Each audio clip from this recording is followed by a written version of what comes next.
मोक्षमार्गस्य नेतारं भेत्तारं कर्मभूरतां ज्ञातारं विश्वतत्त्वानां वन्दे तद्गुणलब्धये।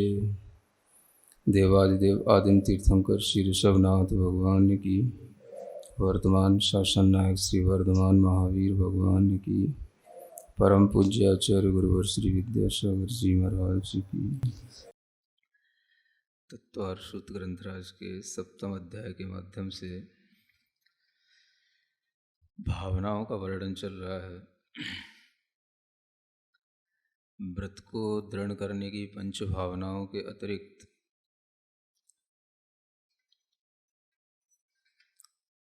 हिंसा आदि से इस संसार में हमें क्या दिखाई देता है, और ये हिंसा आदि दुख रूप हैं, इसलिए इनको त्याग की भावना करके विधेय रूप से हमें कौन सी भावना करना है, इस बात को बताने के लिए ये अगला सूत्र प्रारंभ होता है। सूत्र नंबर 11। मैत्री, प्रमोद, कारुण्य, माध्यस्थ्यानि च सत्व गुणाधिक क्लिश्यमाना विनेयेषु। कहा जा रहा है मैत्री, प्रमोद, कारुण्य और माध्यस्थ, ये चार भावनाएं हैं। इन भावनाओं को क्रम से जोड़ना है, सत्व के साथ में, गुणाधिक के साथ में, क्लिश्यमान जीवों के साथ में, और जो अविनेय हैं उनके साथ में। यहाँ विनय शब्द नहीं है, शब्द होना चाहिए विनेय। विनेय माना होता है जो शिष्य हों उन्हें विनेय कहा जाता है, जो सीखने की कुछ इच्छा रखते हों उन्हें विनेय कहा जाता है, और जो कुछ भी सीखना नहीं चाहते हैं उन्हें अविनेय कहा जाता है। जिनके लिए सीखने का भाव तो दूर, जो सीखने की इच्छा रखते हैं उनसे भी जिन्हें द्वेष होता है, और जो सिखाते हैं उनसे भी द्वेष होता है, उन्हें अविनेय कहा जाता है। इसलिए इन भावनाओं का जिक्र यहाँ पर किया जा रहा है कि आपको विधेय रूप में ये चार भावनाएं भी भानी हैं। व्रती के लिए ये चार भावनाएं भाने से उसका अपने व्रतों की शुद्धि में मन लगेगा, और जो भावनाओं से उसे बचाया गया है उन भावनाओं से हट कर के वो क्या करे, तो उसके लिए यह कार्य यहाँ पर विधेय रूप में बताया जा रहा है। ये भावनाएं बड़ी सरल हैं, सामान्य हैं, लेकिन इनको भाने से बड़ा मन में शांति और विशेष रूप से चित्त की जो उलझनें हैं वो दूर हो जाती हैं। मैत्री भावना, मैत्री का मतलब होता है किसी भी तरह से दूसरे के लिए हम दुख ना पहुंचाएं। मैत्री का अर्थ क्या हुआ? मन वचन काय से किसी भी तरह से हम दूसरे के दुख की इच्छा ना करें कि दूसरे को दुख हो। ये एक बहुत बड़ा भाव है, और इस भाव के माध्यम से ही हम अपने आप को सामान्य बना सकते हैं। ये सामान्य भाव है जो हमारे लिए समानता का भाव पैदा करता है, क्योंकि व्रती होने के बावजूद भी व्रतियों को भी दुख हो सकते हैं, होते हैं, क्योंकि व्रती भी व्रती से अपने आप को कंपेयर करता है, और जहाँ पर कंपेयर करने की एक टेंडेंसी बन जाती है तो वहाँ पर दुख होना स्वाभाविक हो जाता है। और जब दुख होना स्वाभाविक हो जाता है तो फिर हम दूसरे को दुख भी दे जाते हैं, वो हमें पता नहीं पड़ता कि हमने क्यों किसी को दुख दे दिया। तो दुख देना भी होता है, और किसी को दुखी देख कर के आदमी खुश भी होता है। ये सामान्य व्यक्तियों के लिए ठीक है, लेकिन जो अपनी आत्मशुद्धि करना चाहते हैं, जो व्रती बन चुके हैं या व्रत की ओर अग्रसर हैं, उन्हें इस बात पर, इस भावना पर ध्यान देना है कि वह न तो किसी को दुख देने की भावना करें और न किसी के अंदर कोई दुख हो तो उस दुख को अच्छा समझें। कई बार ऐसा भी होता है कि हम किसी को दुखी करने की भावना तो नहीं करते, लेकिन किसी के सुख में हम दुखी हो लेते हैं। किसी के सुख में हम दुखी हो लेते हैं, या कोई अपने से ज़्यादा होता है तो उससे भी हम दुखी हो लेते हैं। तो उस दुख को भी दूर करने के लिए भावनाएं हैं कि आप बिना वजह क्यों संसार में उलझते हैं। मैत्री भाव रखो सबसे। मैत्री भाव का मतलब सबके प्रति समभावना का एक भाव आ जाता है, समानता का भाव। तो यहाँ वही कहा जा रहा है, सत्व। सत्व का मतलब होता है जो संसार में अनेक तरह के जीव हैं, जो अनेक तरह के असाता वेदनी आदि कर्म के कारण से भी अनेक अनेक पर्यायों में दुख प्राप्त कर रहे हैं, उनके प्रति भी, अथवा जो कैसा भी जीवन जी रहे हैं उन सभी जीवों के प्रति आपको क्या रखना है, मैत्री भाव रखना है कि उनके लिए मेरे मन में कभी भी मन वचन काय से दुख देने की अभिलाषा उत्पन्न न हो जाए। इसका नाम है मैत्री भाव। तो यह मैत्री भाव हमारे अंदर एक समानता का भाव लाता है और विषमता से ही दुख उत्पन्न होता है। उस विषमता को दूर करने के लिए यह मैत्री भाव करना अत्यंत आवश्यक हो जाता है। अगर व्यक्ति इन भावनाओं में नहीं जुड़ता है तो उसके लिए बहुत कुछ तो दुख इसी बात से हो जाता है कि उनके पास क्या है और हमारे पास क्या नहीं है, है ना। उनके लिए क्या कौन कर रहा है और हमारे लिए कोई क्या नहीं कर रहा है। जो इस तरह से निरंतर एक तुलनात्मक बुद्धि चलती है, इसी को समान भाव में लाने के लिए ये मैत्री भाव आवश्यक होता है। धर्म बड़ा सरल है, सहज होता है। उलझते तो हम अपने मन से हैं और मन भी दूसरों को देख करके उलझता है। मन की अपनी उलझन कुछ नहीं होती है, मन की उलझन केवल दूसरों को देख करके पैदा होती है, और दूसरों के द्वारा पैदा की गई उलझन भी नहीं होती है। वो मन खुद दूसरों से उलझने की एक उसकी चेष्टा होती है जिससे वो उलझ जाता है। तो उसके लिए ये बड़ी अच्छी भावनाएं हैं कि आप किसी से उलझे नहीं, किसी से अपने को दुखी नहीं बनाएं और दूसरे से अपने को भी दुखी ना बनाएं और न किसी दूसरे को दुख दें। तो ये भाव मैत्री भावना की प्रगाढ़ता में आ जाता है। दूसरा फिर आता है प्रमोद भाव। कौन सा? प्रमोद। प्रमोद का मतलब प्रकृष्ट रूप से मोद शब्द बनता है मुद से। मुद, मुद माने होता है प्रसन्न होना, खिल जाना। मुद माने क्या होता है? खिल जाना। इसी से बनता है मुदित हो जाना, है ना। कमल खिल गया, कमल प्रमुदित हो गया। जैसे कमल खिल जाता है, प्रमुदित हो जाता है, प्रसन्न हो जाता है, वैसे ही आप प्रमोद भाव रखें, प्रसन्नता का भाव रखें, खिलने का भाव रखें। ऐसा नहीं है कि बिल्कुल उदासी के साथ सैडनेस होकर के हमेशा बैठे रहें। आचार्य कह रहे हैं या तो मैत्री भाव रखो सबके प्रति, इसमें भी आपके लिए समानता का भाव रहेगा। अगर आप प्रमुदित होना चाहते हैं तो प्रमुदित हो, खिलो, थोड़ा ऊपर उठो। प्रसन्न होना कोई बुरी बात नहीं है। बिना वजह हास्य करना बुरी बात है। समझ आ रहा ना? हास्य कसाई आई थी ना, जब बताया था। हास्य का प्रत्याख्यान भी इसी अध्याय में ऊपर बताया जा चुका है। सत्यव्रती के लिए हास्य पूर्वक नहीं।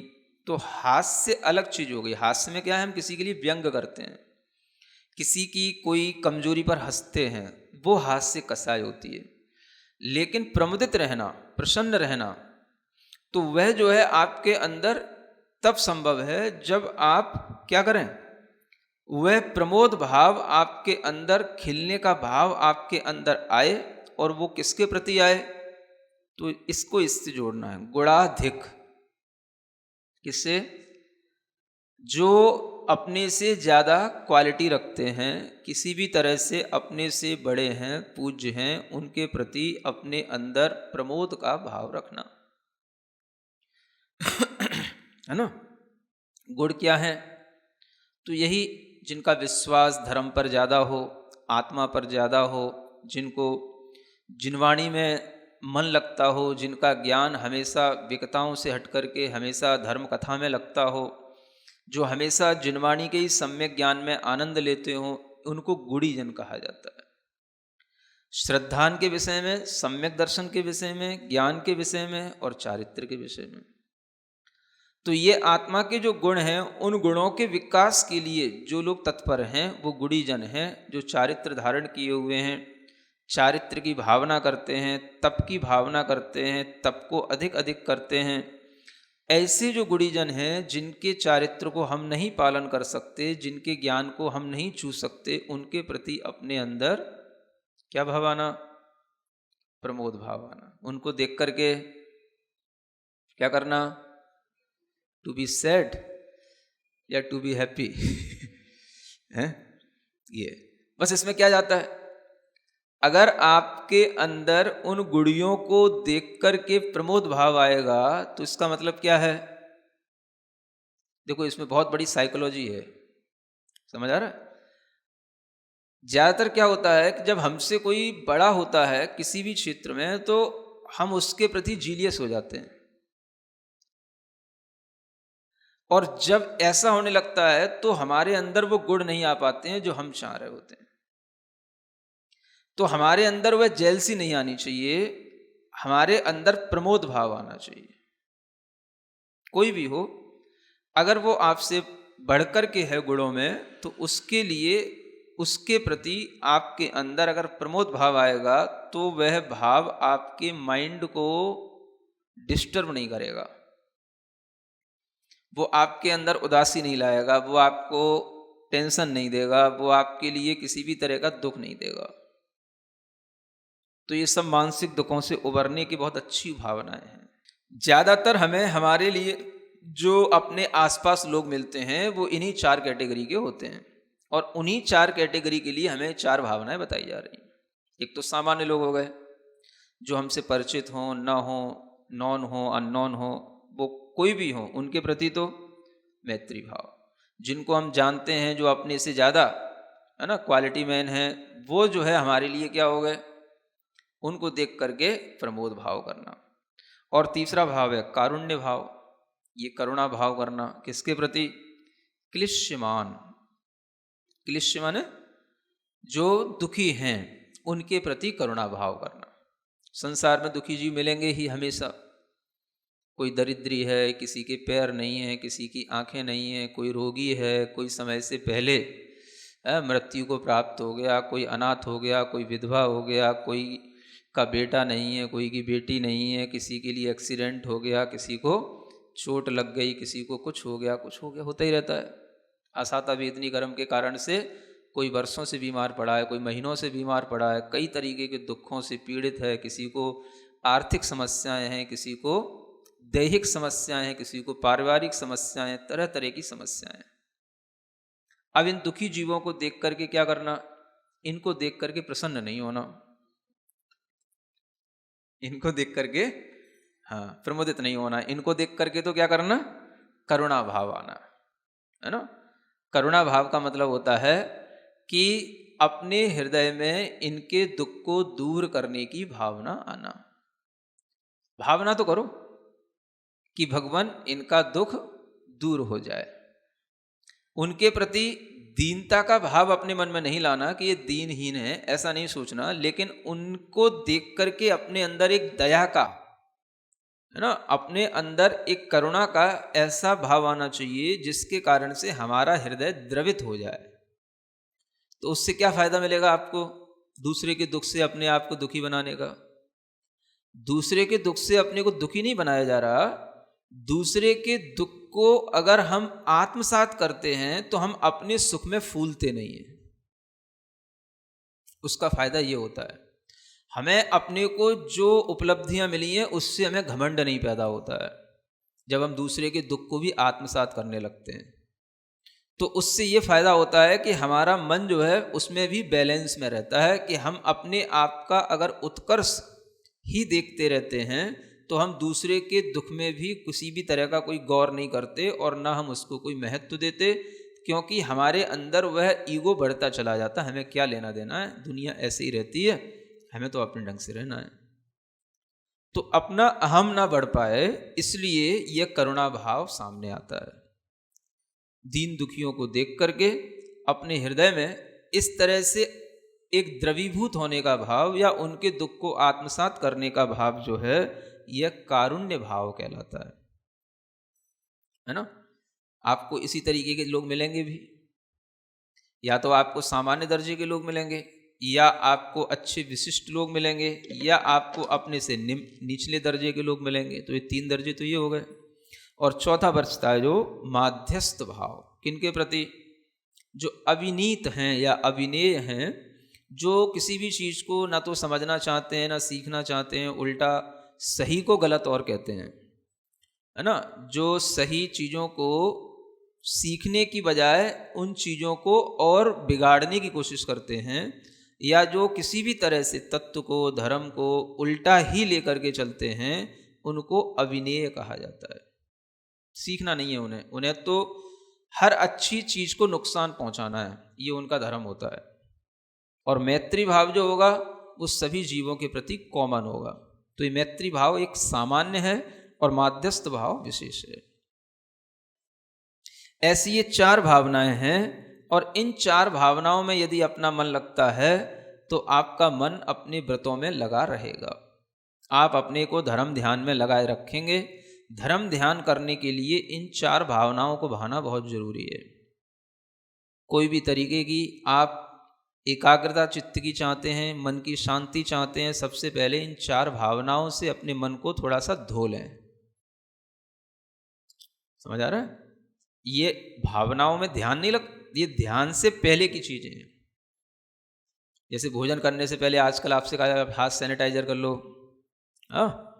तो वो इसलिए सैनिटाइजर का काम करते हैं। 4 भावनाएं क्या करना है आपको, अगर सामायिक करना है, ध्यान करना है, चित्त को शांत बनाना है, अपने को शांति का अनुभव करना है, तो सबसे पहले इन 4 भावनाओं से मन को सैनिटाइज करो।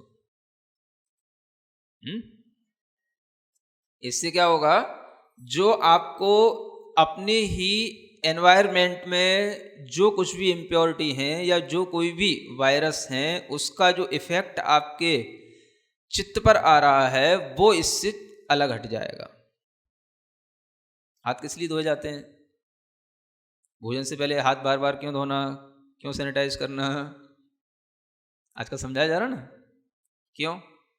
क्योंकि आपके हाथ में एनवायरनमेंट में जो वायरस रहते हैं वो किसी भी तरीके से, कोई भी वस्तु को आपने छुआ है उससे टच होने से भी वो वायरस आपके हाथ में लग सकते हैं। संक्रमण का खतरा इसी को बोलते हैं। तो जब आप रहोगे सुबह से शाम तक इस दुनिया में, इंटरनेट से जुड़े रहोगे, दुनिया में रहोगे, तो आपका मन जो है सब तरीके की अशुद्धियों से अशुद्ध हो चुका होगा। तो पहले आप सामायिक करने से पहले, ध्यान करने से पहले अपने मन को थोड़ा वास करो, सैनिटाइज करो। सबसे पहले 4 भावनाएं भाव। तो ये इतना अच्छा भाव है। जितनी भावनाएं ये सरल हैं उतनी ही ये करने में उनके लिए कठिन हो जाती हैं जिनके अंदर कसाय का उद्रेक रहता है। और ये उतनी ही सरल भावनाएं उतनी सरलता से आ जाती हैं अगर हमारा मन इन भावनाओं में लग जाए तो बड़ा सरल बन जाता है। इसी को बोलते हैं मन को सरल बनाना। और इसमें कुछ भी पसीना नहीं आना है, कोई भी प्रयास, कुछ भी ज़्यादा मेहनत नहीं है, बड़ा सरल सा भाव है।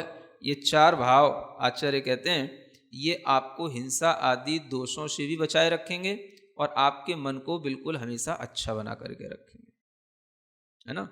फ्री की इतनी अच्छी दवा कहीं नहीं मिलेगी, है ना।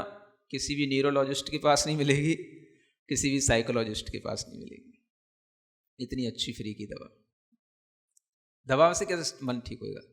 मन विचारों का पुंज है और मन में विचारों की तरंगें आती हैं, तो मन के लिए अच्छा विचार ही चाहिए, है ना। अच्छा भाव कौन से होंगे? तो ये अच्छे भाव हैं। तो जो लोग दुखी हैं वो अपने मन से दुखी नहीं है, वो बाहर की जो चीजें हैं उनके बारे में सोच सोच करके दुखी हैं। समझ आ रहा है? मन से क्या दुखी है? मन तो छोटा सा एक एटम की तरह, एक छोटा सा, है ना, एक परमाणु की तरह, एक छोटा सा, कोई ना दिखने वाला ना कोई पकड़ में आने वाला ऐसा एक पॉइंट है। उसमें इतना दुख रह ही नहीं सकता है जितना दुख दिखाई देता है मन के ऊपर। इतना दुख, इतना दुख, इतना, उसमें उसकी क्षमता ही नहीं इतना दुख धारण करने की, और हम उसके ऊपर दुख बरसाते रहते हैं। तो वो तो बहुत छोटा सा है। तो उस मन को दुखी ना बना करके इन भावनाओं में जब लगाते हैं तो मन में देखो आनंद भी है, समानता भी है, और दूसरे के प्रति दया भी है, और बिल्कुल साक्षी भाव, माध्यस्थ भाव भी आ जाता है।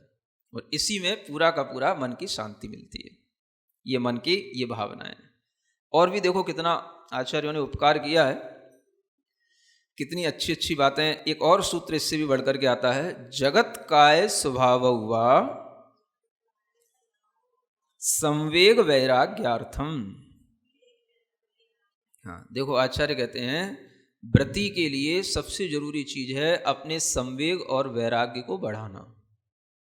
जो भी व्यक्ति मोक्ष मार्ग पर चलना चाहता है वो अपने अंदर संवेग भाव की वृद्धि करे और वैराग्य की वृद्धि करे, तो उसके लिए व्रतों के दोष भी दूर हो जाएंगे और वह लंबे समय तक व्रतों के पालन करने में आनंदित रहेगा, उत्साहित रहेगा। संवेग क्या कहलाता है? संसार से थोड़ा सा डरो। किससे डरो? कोरोना से नहीं डरो, संसार से डरो, है ना। संसार से डरने का मतलब क्या है? संसार के स्वरूप को जानो, जगत स्वभाव, जगत के स्वभाव को देखो। जगत में क्या है? जगत का स्वरूप क्या है? जगत में कौन ऐसा व्यक्ति है जिसको कभी रोग नहीं होते? कौन ऐसा व्यक्ति है जो किसी दुख को प्राप्त नहीं होता? कौन ऐसा व्यक्ति है जिसका कभी मान मलिन नहीं होता? कौन ऐसा व्यक्ति है जो हमेशा उत्कर्ष ही करता रहता हो? कौन ऐसा व्यक्ति है जिसने दुख का समय ना देखा हो? कौन ऐसा व्यक्ति है जिसके घर में कोई मरा ना हो? कौन ऐसा व्यक्ति है जिसको कभी कोई पीड़ा ना हुई हो, दुख ना हुआ हो, रोग ना हुए हो? क्या है जगत में?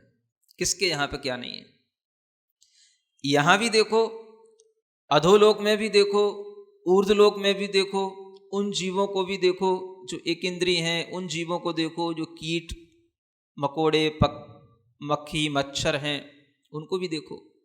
उनसे तो कितने अच्छे हैं हम, लाखों ने अच्छे हैं, कितनी हमने अपने अंदर उपलब्धियां कम से कम हमें मिली। और अगर हम ये देखेंगे कि इस तीन लोक में जीव ही जीव भरे हुए हैं और सब जीव अपनी अपनी पर्यायों में किसी ना किसी चीज को लेकर के कहीं ना कहीं उलझे हुए हैं, तो उन जीवों को देख करके और उस पूरे संसार को एक साथ देख करके आपको लगेगा कि इस संसार में हम भी कहीं ना कहीं विलुप्त होने वाले हैं। नहीं समझ आ रहा? आपका कोई अस्तित्व इस संसार में कहां है? क्या रहेगा हमारे साथ में? जो आज हम इतना अपने सिर पर बर्डन लिए हुए हैं, या हम जिन चीजों को लेकर के इतना परेशान अपने अंदर हो रहे हैं, उन चीजों का हमसे, हमारे अस्तित्व से कहीं तक कोई लेना देना ही नहीं है। कभी सोचो आप, समझ आ रहा है? जो संसार है, संसार में जिसका जीवन है उसकी मृत्यु है, और जीवन और मृत्यु के इन दो छोरों के बीच में ही पूरा का पूरा सभी जीवों का संसार चल रहा है। दो ही छोर हैं बस संसार के, जीवन मृत्यु, जीवन मृत्यु, बस जन्म मृत्यु, जन्म मृत्यु। हर कोई इन्हीं दो छोरों के बीच में चल रहा है बस। समझ आ रहा है? यहां से जीवन शुरू हुआ है, हाँ, यहां से जीवन शुरू हुआ और यहां से जो है वो जीवन चलना शुरू हुआ और बस यहां पे समाप्त होना है। अब इसके बीच में तुम्हें जो करना है सो कर लो, चाहे जी लो, चाहे मर लो, चाहे रो लो, चाहे खेल लो, चाहे खिला लो, जो करना है सो कर लो, इतना सा है। समझ आ रहा है? अब इसमें भी किसी को जो है यहीं पर ब्रेक लग जाना है, किसी की यहीं पर डेथ हो जाना है, कोई और थोड़ा सा आगे बढ़ जाना है, किसी को और थोड़ा सा आगे बढ़ जाना है, बस दम तो सबको तोड़ना है। नहीं समझ आ रहा है? उसके लिए अपनी दम पहले से क्यों तोड़ी जाए बाहर की चीजों के लिए?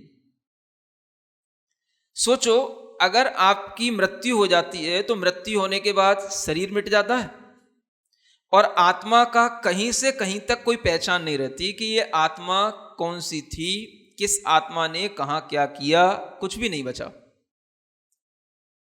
नहीं समझ आया? जैसे पटाखा फोड़ते हो ना, तो पटाखा फोड़ते हुए ऐसे ही देखो कि जैसे पटाखा फूटता है तो क्या होता है, जब तक पटाखा दिख रहा है तब तक तो पटाखा है, 5,000 का पटाखा है, 10,000 का पटाखा है, ठीक है ना। जैसे ही वो फूट गया उसका सब बिखर गया और जो उसके अंदर लाइट थी, जो उसके अंदर बारूद था, वो सब ब्लास्ट हो गया, वो सब उसके अंदर जो है वो कहाँ का कहाँ गया कोई पता नहीं पड़ा। समझ आ रहा है? बस यही तो अपने साथ होना, और क्या होना है। तुम दूसरे पटाखे क्या फोड़ रहे हो? तुम्हारा पटाखा खुद फूटने वाला है। अब बचा क्या? जो शरीर था वो भी चला जाना है, आत्मा के लिए तो पता रहना ही नहीं है। कहाँ संसार में 343 घन राजू प्रमाण 14 राजू ऊंचा यह लोक, इसमें कहाँ आत्मा कौन सी पर्याय में चली जाएगी, कुछ अस्तित्व ही नहीं। कहाँ मुजफ्फरनगर, कहाँ दिल्ली, कहाँ मैं, कहाँ तू, कहाँ ये, कहाँ वो। समझ आ रहा है? कुछ नहीं। और सिर दर्द इतना कि पूछो नहीं।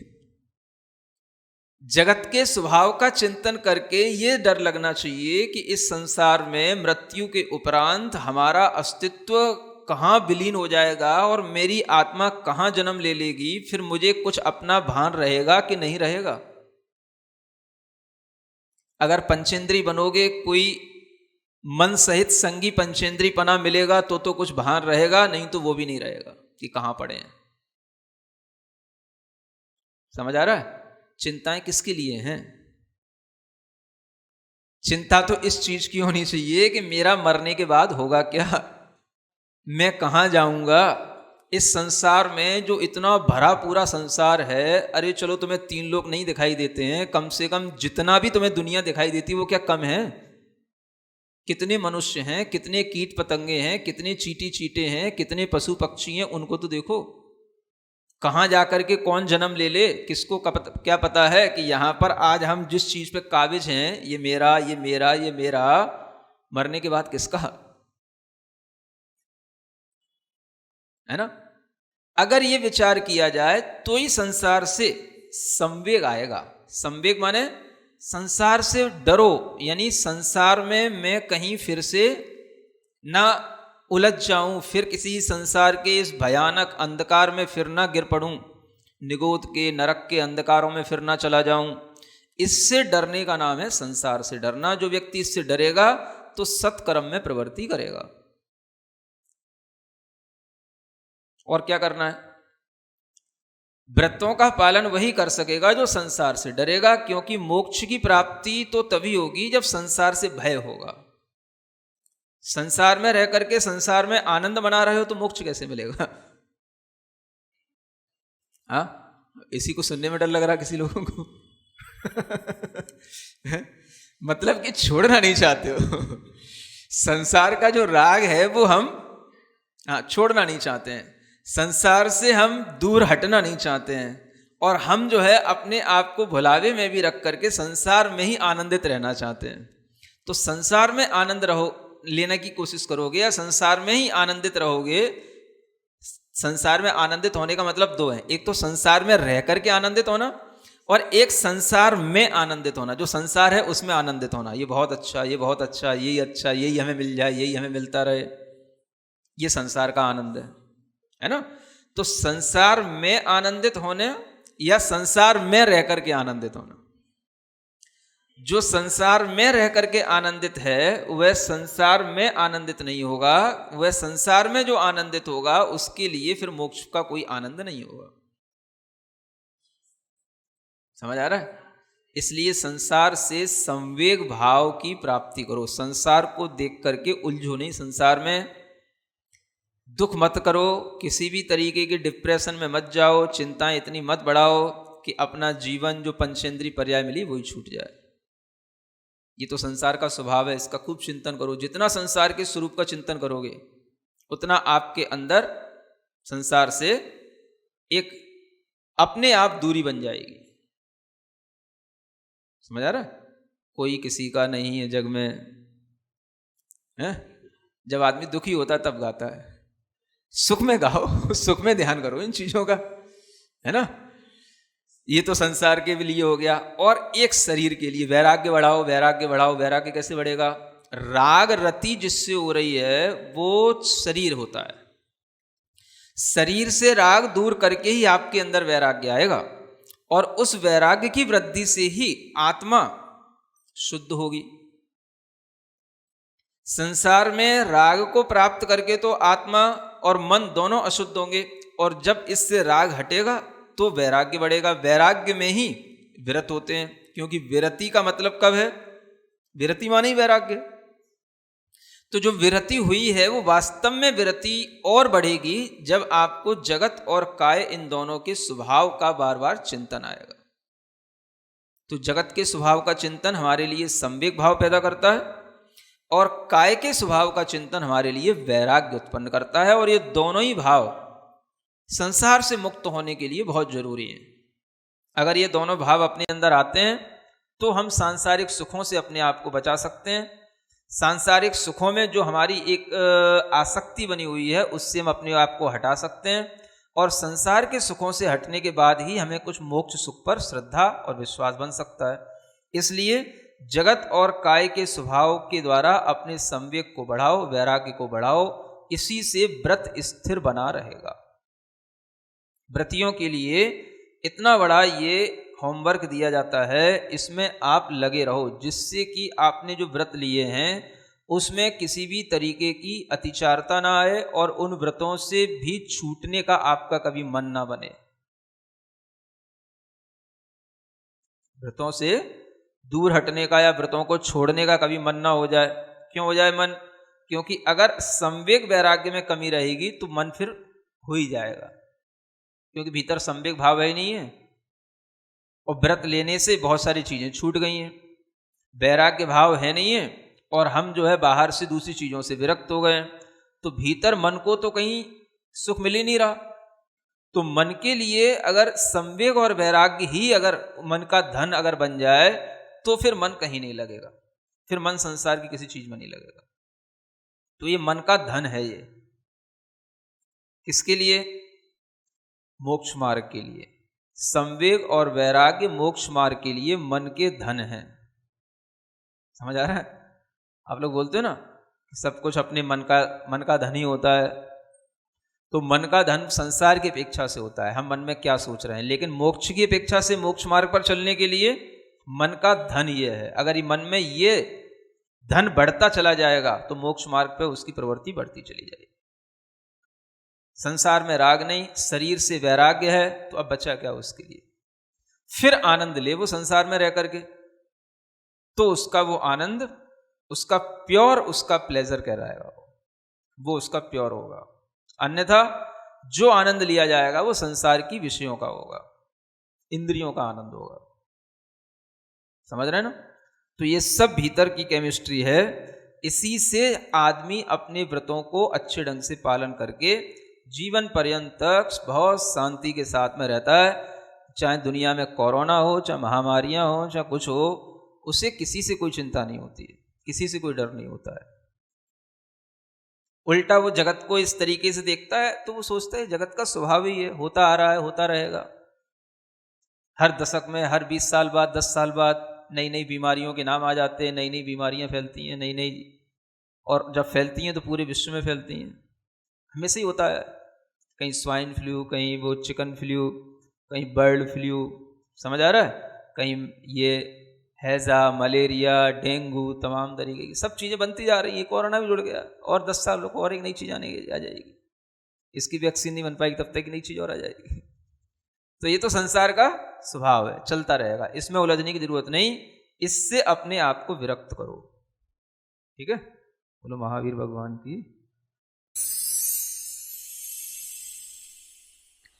सिरिजिणवाणी जग कल्याणी जग जन मदतम मोहरी जणमण हारी गढ़हर हारी जम जरा भव रोग हरि तिथ्य राणम दिव्य झुणिम जो पड़ई सुणई मय्ये धारई राणम सौख मणंतम धरिय सासद मोक्ष पदम पावई सासद मोक्ष पदम पावई।